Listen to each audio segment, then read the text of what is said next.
Baiklah, kita akan share screen dulu ya tentang teknik berkisah. Ada berapa teknik sih dalam berkisah untuk bekal kalian praktek ya. Ibu akan share screen terlebih dahulu mengenai teknik berkisah ini. Nah, ini teknik berkisah. Sudah terlihat? Sudah, Bu. Baiklah, teknik berkisah ya, bahwa teknik itu adalah cara khusus ya yang diciptakan untuk mencapai sesuatu pada objek pengajaran. Jadi cara khusus, setiap orang punya caranya masing-masing ya nanti dalam berkisah. Nah, kemudian bahwa dalam teknik berkisah ini menggunakan kisah untuk mengajar, ya jadi dengan kisah ini sebagai tekniknya ngajarin ke anak-anak gitu ya. Nah, di sini ada faidahnya ya. Sudah sebetulnya ini udah dibahas, cuman sekarang penguatan terakhir faidah berkisah ini bahwa bagaimana kompetensi mendengar anak supaya berkembang ya. Dengan berkisah ini kan mereka pastinya mendengarkan, kemudian perbendaharaan kata juga bertambah, kemudian kompetensi bacanya juga ya dengan berkisah insya Allah akan meningkat. Kemudian kompetensi bertuturnya kan dia meniru, misalkan oh ini gaya kisahnya Bu Yuli gini, oh ini gaya kisahnya Hesti begini. Nah, jadi meningkatkan kompetensi bertuturnya ya, menulisnya juga, kemudian meningkatkan sensitivitinya tentunya ya, imajinasinya. Ketika kita berkisah tentunya mereka kan berimajinasi, misalkan tiba-tiba datang seorang pemuda, nah kan mereka berimajinasi nih bentuk pemudanya gimana. Nah, kemudian perkembangan sikap positif terhadap pembacaan ya akan muncul nih, sikap-sikap positif. Kemudian mereka ya dibawa dalam situasi kehidupan yang sebenarnya. Nah, kemudian tekniknya nanti kalian pilih ya di antara teknik ini yang mana. Nah, jadi setiap orang wajib memilih dua teknik, karena kan kalian tiga teknik, karena kan akan tampil tiga kali selama berkisah ini. Akan tampil tiga kali setiap orangnya. Sudah dibagi-bagi kan, ada kisah nabi, kisah sahabat, kisah teladannya para salafus solih misalkan ya. Ini setiap orang akan tampil tiga kali ini sampai UTS sampai UAS ya, pokoknya ini kan mata kuliah praktek ya. Nah, jadi kalian harus memilih tekniknya. Di antara yang 8 ini kalian mau pilih teknik yang mana? Nah, yang pertama yang paling mudah adalah teknik berkisah dengan memegang buku ya, menggunakan buku. Ya, kemudian yang kedua menggunakan boneka. Nah, ini sebagai medianya. Kemudian yang ketiganya gambar berseri. Yang keempatnya nyata gitu, model nyatanya. Jadi kayak anak-anak ketika mau berkisah tentang misalnya dibawa langsung boh ke tempatnya langsung misalnya, atau misalnya kalau nggak ke tempatnya langsung medianya langsung yang nyatanya ada misalkan. Kemudian ada kisah berpandu, ada ini ya panduan dulu ya, ada pemantiknya dulu, kemudian ada kisah yang nggak pakai alat, mengandalkan kekuatan gestur kita, kekuatan intonasi kita. Kemudian ada teater ya, nanti bentuknya teater. Nah, ini yang ibu harap di UAS itu ada teater berkisahnya gitu ya. Ini yang diharapkan di UASnya ada teater berkisahnya. Kemudian ada teka-teki. Nah, jadi misalnya kalian nih 3 kali itu pas UTS media apa, pas latihan awal ya media apa, kemudian pas UAS kalau bisa teater semuanya ya. Nah, kita awali dari berkisah menggunakan buku. Nih, kalau kalian berkisah pakai buku gimana teknisnya? Nah, ini ya teknisnya mudah, karena teksnya tentunya tinggal milih aja ya bukunya, kalian mau pilih buku yang mana. Nah, ini kalau menurut salah satu pendapat, membaca buku kisah pada anak itu penting ya, karena mereka belajar mengetahui makna dari sebuah kata ya, belajar mendengar, belajar berbicara. Nah itu. Kemudian ini juga dengan berkisah ini ya penting dalam perkembangan bahasa mereka. Nah, ketika kalian menggunakan media buku ya sebagai berkisahnya, nah ini teknisnya nih panduannya. Pengkisah berkisah dalam keadaan duduk ya di atas kursi, ya. Kemudian pendengar duduk dalam keadaan santai ya. Jaraknya nggak terlalu jauh nih dengan pengkisah. Nih, jangan terlalu jauh ya, dekat jaraknya.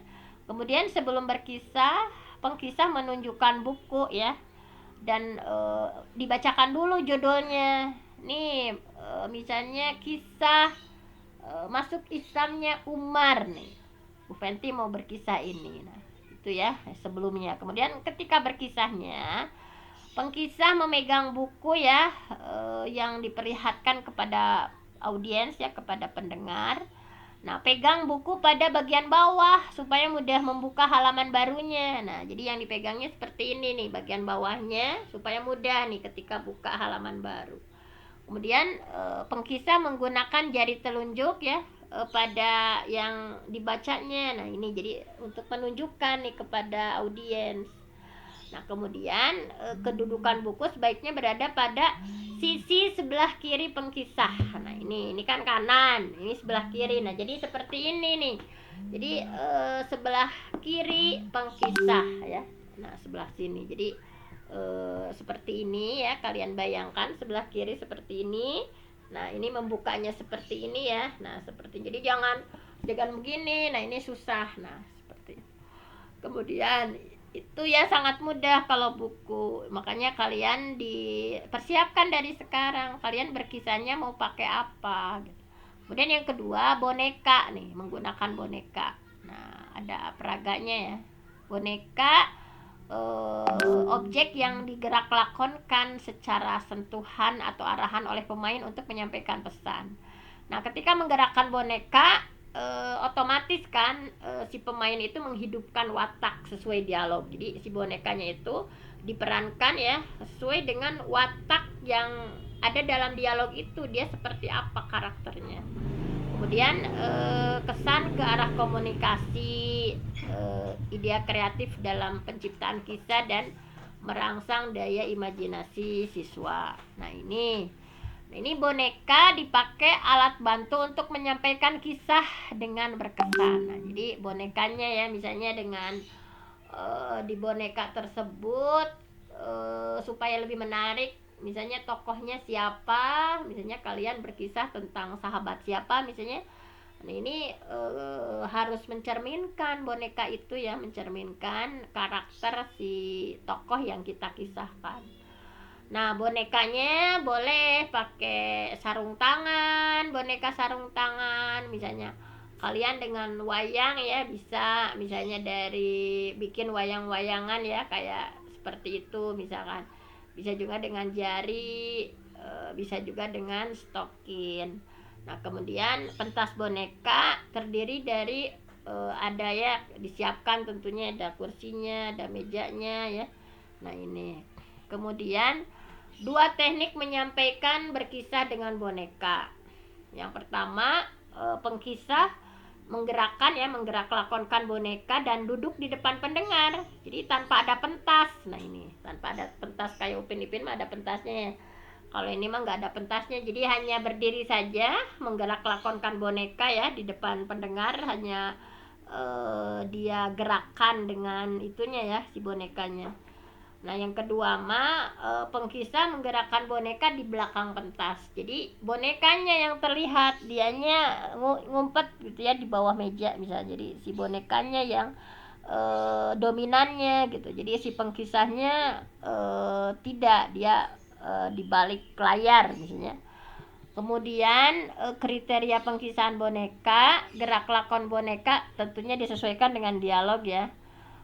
Bonekanya berkomunikasi dan berkomunikasi dengan pendengar, jadi kayak ditokohkan gitu. Kayak Ria Enes ya sama Susan misalnya.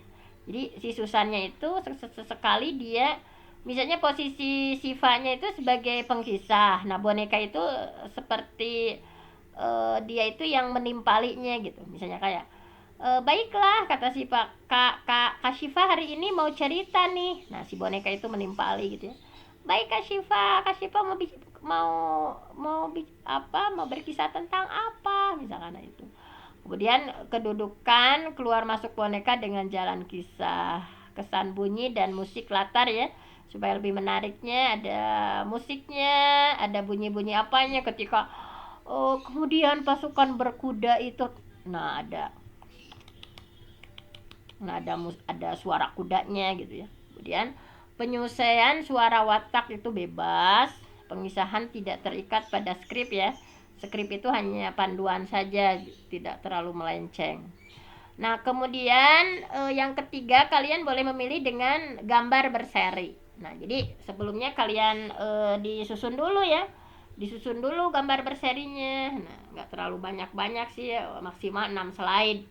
Kan waktunya juga hanya maksimal 15 menit. Jadi kisah eh yang disampaikan menggunakan gambar berseri ya, tentunya berurutan mulai dari gambar pertama apa isinya, gambar kedua ya. Nah, setiap slide gambar itu menonjolkan situasi penting dalam kisah. Nah, jadi kayak misalkan kalian ingin menjelaskan tentang perang Badar misalkan. Nih yang pertama itu ada duel, berarti gambarnya nih ada gambar yang duel gitu ya. Kemudian yang keduanya ada misalnya ya dan lain-lainnya ya.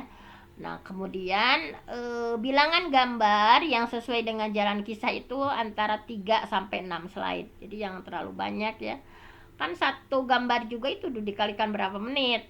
Nah, kemudian boleh menginterpretasi gambar dan buat gambaran apa yang berlaku seterusnya. Kalau yang kisahnya mereka udah tahu ya, atau mereka boleh berimajinasi dengan kisah itu. Nah, tekniknya berkisah dengan gambar berseri, pengkisah tidak perlu memandang untuk melihat gambar. Jadi jangan fokus malah melihat ke gambar. Gambar itu hanya alat bantu saja. Jadi fokus ke audiens ya tetap. Kemudian tulis nomor seri berdasarkan jalannya kisah ya, jangan sampai tertukar. Misalkan slide ini nomor keberapa ya. Nah, kemudian catat isi kisah tentang skenario gambar yang dipamerkan pada belakang. Misalnya kalau kalian agak-agak lupa nih slide ini isinya apa, nah itu bisa di belakangnya ya, bisa di belakangnya nih agak panjangnya, bisa agak lengkapnya misalkan. Kemudian menggunakan bahan nyata.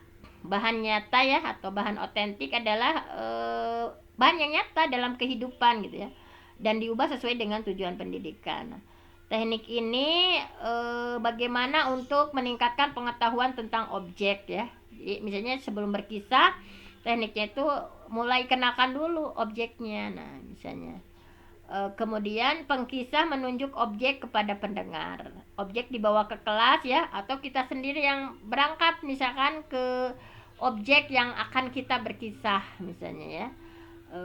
Langsung kalau ke Bagendit misalnya, nah, misalkan tentang legenda Nyindit misalkan, itu langsung ke Bagenditnya. Kalau ini agak susah ya, kalau kisah nabi kayak kisah sahabat misalnya, benda nyatanya itu apa misalnya, itu agak susah juga ya. Kemudian menyelipkan beberapa persoalan ya untuk mencetuskan ide kreatif. Nah, jadi penerapan nilai murni melalui kisah ya. Kemudian harus memperkuat ya rangsangan dengan kata-kata misalnya dengar misalkan, lihat misalkan, sentuh misalkan, rasai. Nah, itu jadi objek yang ada itu anak-anak dengarkan misalnya, jadi ada coba lihat, jadi ada kata-kata seperti itu. Nah, untuk mendekatkan dengan objek yang kita ikuti ya. Kemudian ada kisah berpandu. Nah, ini teknik pengkisahan dengan berikan sebagian kisah pada awal atau akhir kisah. Jadi kayak kita itu misalkan dengan sebuah kisah hanya memandu saja di awal. Nah, misalkan ada beberapa paragraf anak-anak yang menyelesaikan. Jadi anak-anak dirangsang untuk kira-kira ini permulaannya apa ceritanya, atau kira-kira kalau kita ngasih akhirnya ya, endingnya ini berarti kisahnya pertamanya kayaknya gimana, atau sebaliknya kita ngasih contoh di awal kira-kira ini endingnya gimana gitu. Nah seperti itu ya, panduan bagi kisah ini perlu kreativitas ya, untuk merangsang anak berimajinasi, kemudian dia ingin melengkapi atau menyelesaikan dari kisah itu. Nah itu ya. Kemudian tekniknya ini akan meningkatkan kompetensi mendengar ya. Kemudian akan menajamkan pikiran nih anak, oh ini kalau cerita akhirnya ini kayaknya awalnya gini, oh kalau awalnya gini kayaknya akhirnya gini nih ya. Kemudian berpikiran positif dan kreatif, kemudian mencerna imajinasi, menanamkan sikap minat baca. Nah kemudian ini berkisah yang ibu contohkan di video ya, berkisah secara individu tanpa alat apapun. Tapi ini sebetulnya challenge-nya lebih berat sebetulnya, karena ini adalah tanpa media, tanpa panduan buku ya.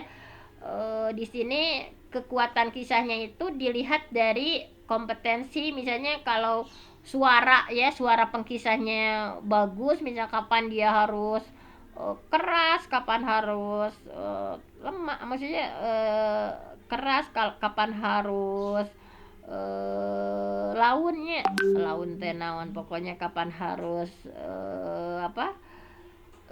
harus keras atau sedang atau halus misalkan ya. Kemudian mimik mukanya nih mimik mukanya kan hanya mengandalkan individu kan, nggak ada alat apa-apa, jadi mimik mukanya harus benar-benar kapan dia sedih, gembira, misalnya marah misalnya, itu harus terlihat ekspresinya, gerak matanya, kemudian pergerakan badannya gitu ya. Nah ini betul-betul kekuatan kisah itu. Nah harus memunculkan bagaimana suara, mimik muka gitu ya, ekspresinya, kemudian gerak matanya, gerak badannya. Nah ini.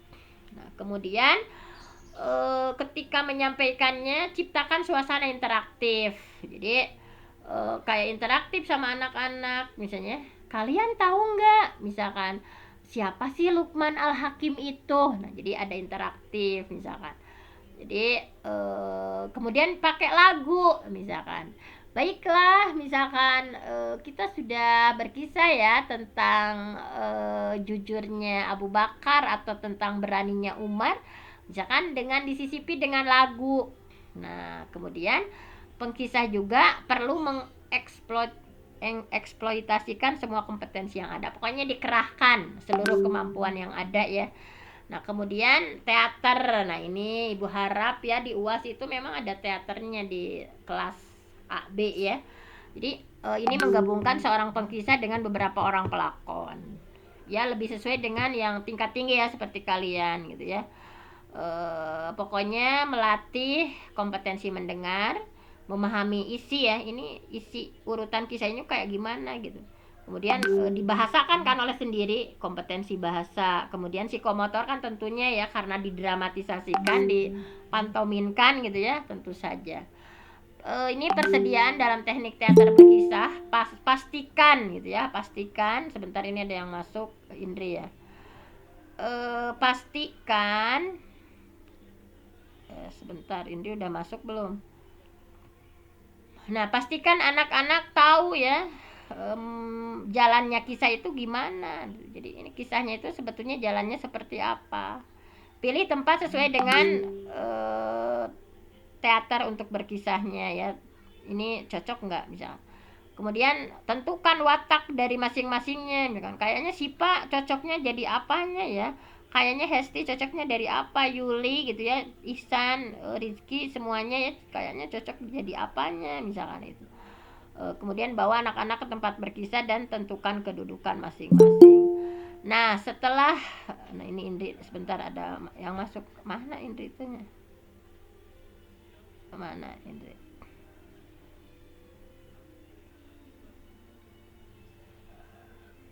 Nggak ada ya, sebentar.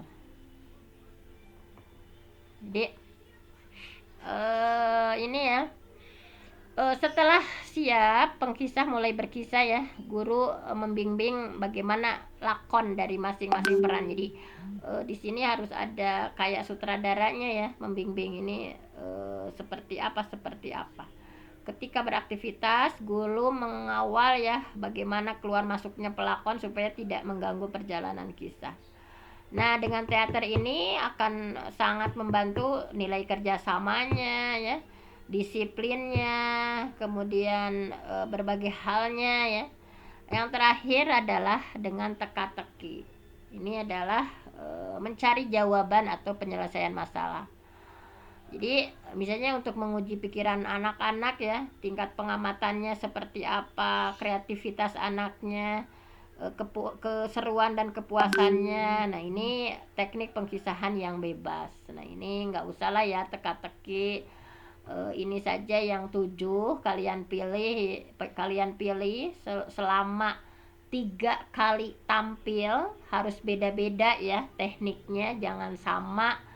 Pokoknya mulai minggu depan ibu tidak akan berbicara lagi karena ini adalah mata kuliah praktek. Sebetulnya ini udah minggu keberapa itu sebetulnya kalian sendiri yang udah praktek, tapi mungkin kemarin pembagiannya belum itu ya. Pokoknya silahkan dibagi micro teaching, praktek sama ini juga sama, micro teaching juga sama, 3 kali praktek ya. Nah, kalian seperti itu.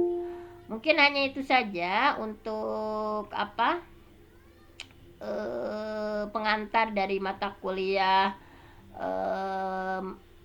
mengkisah ya. Hanya itu saja dari mengkisah. Indri sudah selesai ini ya, sudah selesai semuanya dijelaskan slide-nya.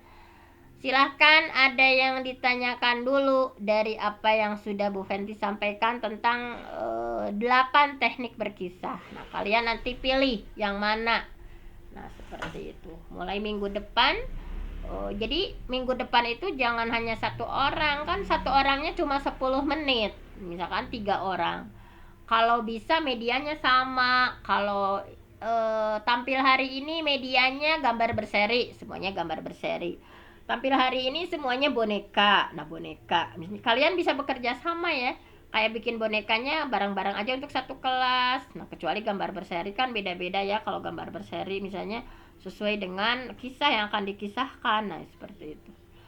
Silakan ada yang ditanyakan dulu. Ibu, perkawis kisahna judulnya Yos Benten-Benten. Harus beda.